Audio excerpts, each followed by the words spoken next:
Political observation, Kazakhstan Unrest.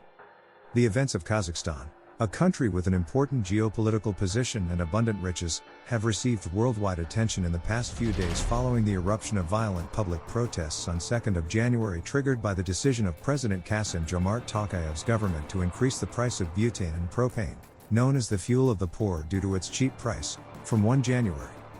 Consequently, protests brimmed with resentment against the pervasive corruption of the government, inequity in salaries and economic hardships aggravated by the coronavirus pandemic mushroomed throughout the country. The protests soon turned into omens of a popular uprising against the regime demanding the departure of former President Nur-Sultan Nazarbayev, the de facto ruler of Kazakhstan, and led to the death of dozens of protesters and security operatives. As the protests turned into riots and several security operatives deserted their positions and military uniforms and joined the protesters, President Tokayev seized the opportunity to declare a state of emergency, purge some of the commanders whose loyalty was questionable and sought the support of Russia to regain control of the situation. President Tokayev claimed in an address to the nation that the protests proved the intervention of foreign hands and that they were terrorist acts. In a swift measure aimed at containing the situation, the government announced its resignation on 5th of January and several members of the National Security Council, including former President nur-sultan Nazarbayev, were dismissed in a bid to appease the protesters, while America called for refraining from using violence against the protesters, exactly as she did during the Arab Spring.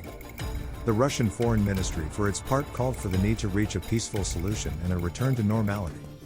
The Kremlin spokesperson said there should be no foreign intervention, meaning American intervention, and explained that troops were dispatched to Kazakhstan to support the authority after it had been targeted by world terrorism. Members of the Collective Security Treaty Organization responded to the request of the Kazakh president to dispatch peacekeeping forces to maintain stability in his country and help his government get rid of the terrorists. News reports also said security forces have succeeded in regaining control of the city's main streets following the arrival of Russian paratroopers who shored up efforts aimed at quelling the uprising, knowing that the areas that targeted the economic interests were in the city of Almaty, which is deemed as the stronghold of the Russian community in Kazakhstan. Having monitored the events, their causes, their eruption and circumstances, as well as the surrounding interests and intertwined relationships, it would be safe to say that the objective causes of the uprising against the corrupt regime were present exactly as they were in Belarus, Ukraine, Georgia, and the Arab countries before the Arab Spring, with the difference being that the preparation for the color revolutions and the Arab revolutions were engineered, orchestrated, and directed through training, supervision, and media support, whose bridgehead in the Arab countries was Al Jazeera. Unlike the situation in Kazakhstan, where events reveal that sheer protests and livelihood demands were swiftly amplified by public resentment and foreign-guided incitement for the sake of achieving immediate aims. Pertinent to America's pressure on China, as Kazakhstan is the only country linking major markets in China and South Asia to Russian and European markets through land, rail and a seaport in the Caspian Sea, and is deemed the juncture of the major Chinese project known as the Belt and Road Initiative. The immediate aims are also pertinent to the Russo-American tussle in the Ukrainian file and America's attempts to snatch the influence in the countries within the Russian periphery, besiege Russia and keep her in a state of tension with the West. Especially as the talks between Russia, America and NATO on the Ukrainian crisis got underway today, 10th of January, in addition to the impact of the events in Kazakhstan on the Russo-Turkish relationship. Considering that destabilizing Kazakhstan would provide Turkey with a new bargaining chip against the Russians, and their impact on the price of gas and its supplies to Europe, since Kazakhstan is a transit route for Russian gas to Europe. Hence, that tension in Kazakhstan terrifies the Russians and the Europeans, who subsequently would be compelled to side with America in her talks with Russia over Ukraine. Although those loyal to America, such as former Kazakh Energy Minister Mukhtar Ablyazov, who resides in Kiev that is swarming with CIA agents, have been instrumental in inciting the Kazakhs against the regime, this does not, however, mean that America wants to generate long-term total chaos in Kazakhstan. Since the Kazakh regime is more resolute than the Ukrainian regime, and toppling the regime in favor of the nationalist and liberal forces loyal to the West and hostile towards Russia, could not be guaranteed, since Russia would not stand idly by towards a threat of such magnitude, notwithstanding other considerations pertinent to America's interests and need for 16% of Russian uranium, and about 25% of Kazakh uranium to operate her nuclear submarines and aircraft carriers. Hence, America dreads the collapse of the regime and its fallout on her interests.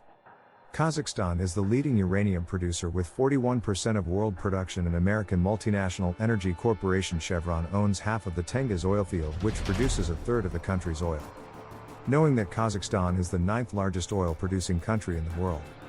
this implies the presence of joint interests between America and Russia and previous understandings on Kazakhstan and on sharing her huge resources with the collusion of her criminal rulers. This narrative is corroborated by the way in which former Kazakh President Nazarbayev collaborated with America and secured her interests throughout his tenure despite his strong links to Russia. In 2019, the commander of United States Central Command, Joseph Leonard Votel, described the relationship with Kazakhstan as being the most mature and forward-thinking in Central Asia. What corroborates further the understanding between America and Russia and Kazakhstan is the fact that the latter had been characterized by political stability for about 30 years despite the color revolutions that stormed the Russian Lebensraum with US guidance and backing, but never came close to Kazakhstan,